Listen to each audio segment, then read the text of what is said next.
And the story about how I stumbled into your music is, long story short, a random person I'm following on Instagram went to one of your concerts, and she's a nice, inspiring kind of person without getting too into it, or at least her Instagram feed is.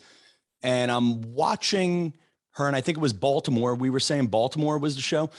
She was Yeah. basically tagging you in pictures every 5 minutes, inviting you to a bar. Sammy Rae. We said that we were going to Brewer's Cask. We're actually going to Idle Hour. Idle Hour! Idle Hour! If you all want to meet us there after, we would be so happy. I promise we're very cool. We're very cool. So cool.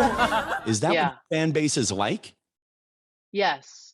I'm serious. I mean, and it's hard because I was just on another Zoom interview talking about how hard it's been with COVID to not be able to hug everybody after the show. It's like we get on stage and everybody we see is somebody that they're people that we want to hang out with. You know, they're like generally concerned citizens of Earth.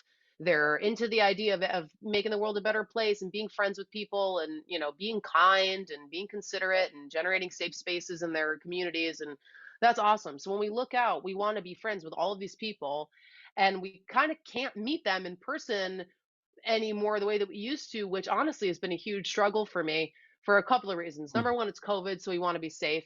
Number two, you know, when we were in playing for 30 people, you could meet everybody. But now that we're playing for 1,000 people a night, you can't play for everybody, and you can't really pick favorites or decide, oh, I'm only going to meet the first two rows or whatever. And additionally, you know, when COVID kind of, or when COVID kind of I should say, when we were allowed to start booking shows again and getting back on the road, it was so chaotic for us and every other band because we didn't know what was going to be canceled and what wasn't going to be canceled. So we just like booked everything everywhere wherever we could and assumed that a lot of them would be canceled, and some of them were and some of them weren't. But what we ended up with was a tour schedule where it was like 4 shows in a row on the road, 3 days home, 4 days out, 3 days home. And typically, when you're touring, it's more like 6 weeks on the road and then you come home for 2 months.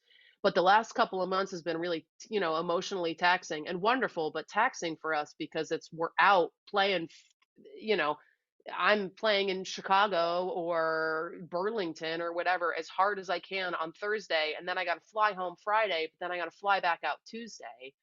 So it's, you know, it's tough. I want to go to every bar. I want to hug everybody, but chances are that I need to leave that venue, get to the hotel, sleep for 6 minutes, and then be on a plane the next morning. So it's hard. The touring schedule's made it hard to connect with people too.